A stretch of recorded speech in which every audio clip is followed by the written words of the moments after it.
¿Crees que podríamos llegar a saber realmente qué es lo que pasa dentro de la mente de un asesino? No es tan sencillo como lo han pintado los medios en los últimos años. Sin embargo, las nuevas productoras están apostando cada vez más por este tipo de contenido. Como Sennett nos menciona, hoy en día se utilizan todas las trampas de seducción para incentivar el consumo, debilitando de esta forma la capacidad de interpretar y deducir lo que se esconde detrás del medio influenciador. Además, las nuevas tendencias de moda en la sociedad se convierten en el principal recurso de aprendizaje que se utiliza para moldear sus deseos subliminales dentro de la población. Jeffrey Dahmer, más conocido como el carnicero de Milwaukee, apodo brindado porque siempre descuartizaba a sus víctimas y guardaba sus restos, e incluso se comía alguno de estos. Basaba el interés en sus víctimas bajo una selección peculiar. Siempre eran hombres jóvenes homosexuales y de tez negra a quienes no solo mataba, sino que abusaba sexualmente de sus cuerpos sin vida y luego los descuartizaba. Se sabe que la serie ha generado grandes controversias en la audiencia. Solamente en su primera semana fue vista por más de 196 millones de horas y fue en su momento la serie número 1 en más de 60 países. Además, su viralización en las redes sociales como TikTok ha hecho que se le perciba al asesino como un personaje ficticio, ignorando que es una historia basada en hechos reales. Según Óscar Sánchez, el proceso de la globalización implica tanto aspectos económicos como culturales. En este caso, la importancia que se le da al enfoque cultural y de la comunicación, gracias al avance tecnológico y a las nuevas productoras que aprovechan este medio, ha propiciado nuevos espacios de venta, de diversión, de influencia e incluso de subversión, lo cual permite una actividad social más activa y conectada con cualquier persona, sin importar el lugar donde nos encontremos. Como menciona Friedman, la cantidad de información que fluye a través de las redes sociales, navegadores webs o en los mismos medios tradicionales ha generado un impacto en la vida de las personas. Como en este caso, con la serie Monstruo, la historia de Jeffrey Dahmer, que al ser un producto audiovisual en la plataforma de streaming Netflix con más de 222 millones de suscriptores, ha influenciado en más de 60 países y en cada espectador, quienes divulgaron su opinión por las redes sociales, incentivando la curiosidad de los no espectadores por verla.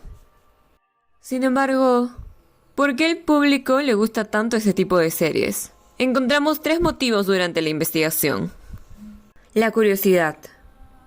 Roger Shattuck, a través de su libro Conocimiento Prohibido de 1998, explica que la curiosidad es un impulso humano, y esta se centra en explicar cómo el entorno intelectual, artístico y moral está cada vez más amenazado por la depredación humana, ya que industrias como la cinematográfica rechazan los límites morales y, como resultado, la creciente libertad de expresión y la autonomía obtenido por el arte ha confundido al ser humano, alterando su percepción moral. Existe una pequeña parte dentro de los humanos que los incita a sentir curiosidad por la muerte y el crimen.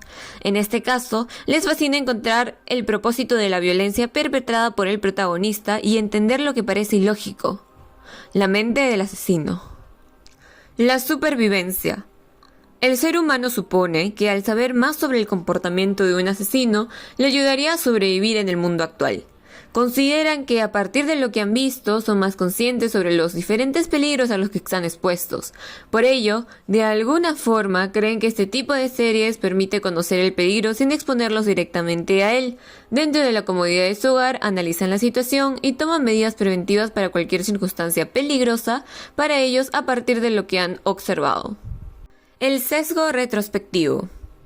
Los seres humanos, al ser seres sociales, tratan de entender cualquier tipo de situación, aunque a veces suele ser una incógnita para ellos. Así que, al ver este tipo de series, creen que si hubieran investigado el crimen por su cuenta, lo habrían resuelto, dándose un rol como investigador o detective sin estar en la escena puesta.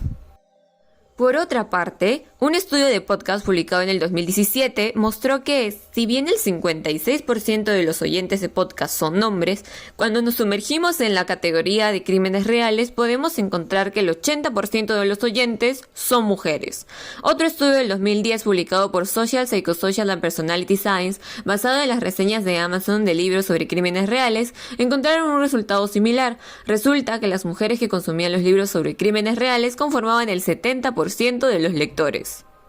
Además, Si nos ponemos a analizar los típicos elementos aplicados en una serie sobre asesinos seriales, la mayoría de ellos suelen ser personajes atractivos. Por ejemplo, tenemos a Darren Criss como Andrew Cunanan, Jeff Wells como Charles Manson, Zac Efron como Ted Bundy y Evan Peters como Jeffrey Dahmer.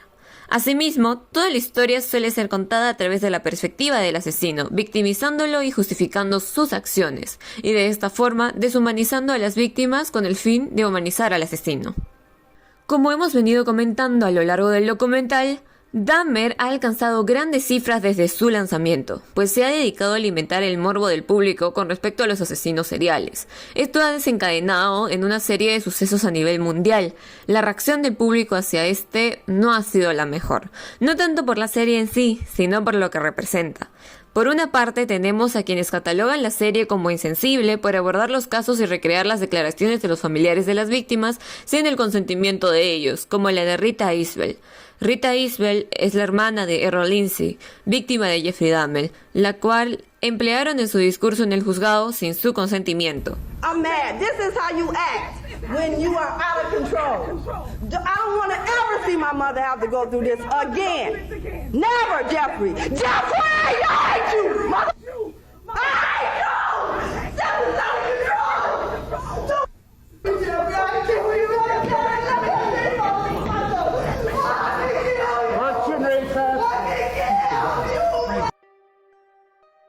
Ella nos dice: si el programa los beneficiara de alguna manera, no se sentiría tan duro y sin cuidado. Es triste que solo estén ganando dinero con esta tragedia. Eso es solo codicia. Es lamentable cómo esta serie, que planeaba mostrar las atrocidades cometidas por este famoso asesino y conmemorar a las víctimas de este, terminó siendo todo lo contrario. Debido a que además de las faltas de respeto a los familiares de las víctimas, alrededor del mundo han salido personas fanáticas del asesino, lo cual ha llegado a tal grado de vender productos en relación a Dahmer. Los fans que idolatran al asesino de Jeffrey Dahmer, los cuales han incrementado tras el lanzamiento de la serie, han demostrado crecer bajo esta cultura capitalista, bajo una cultura de masas que, como nos menciona Rivas, se ha aprovechado de la ausencia moral y ética para desarrollarse, así como de interconexión que las redes nos han propiciado. Según Castle, dichas redes han evolucionado de tal modo que en la actualidad es muy difícil controlar la información que se desea compartir. Esto podemos verlo evidenciado en la viralización de la serie de Dahmer en redes sociales como TikTok, Facebook, Twitter, entre otras. Sin embargo, el público espectador no enfocó su atención a la información proporcionada por estos medios, a pesar de estar basado en hechos reales, puesto que solo romantizan las acciones del personaje, mas no exploran lo que hay detrás de ellas. Reflexión final. Mientras sigan saliendo más documentales, series o películas sobre asesinos seriales, no se acabarán las críticas a Netflix o a cualquier otra productora por directamente idealizar a un criminal. La fascinación por la serie vino acompañada de comentarios que muestran empatía por el personaje, la romantización de este y justificar sus acciones, algo que es sumamente alarmante. El público parece olvidar que se retratan historias de asesinos, agresores físicos y sexuales, personas que en realidad deberían parecernos despreciables. En cambio, lo que pasa es que se justifican sus acciones e incluso se idolatran sus actos a través del mundo real y las redes sociales. Claramente, la intención de la serie es enviar un mensaje a la audiencia sobre lo disfuncional que puede llegar a ser nuestra sociedad y desde un punto de vista sociológico explicar el entorno, el origen y los posibles motivos que pudieron condicionar a Dahmer a perpetrar los asesinatos que cometió. Sin embargo, es importante recordar al público que consume el contenido que no se debe normalizar la violencia ni la muerte.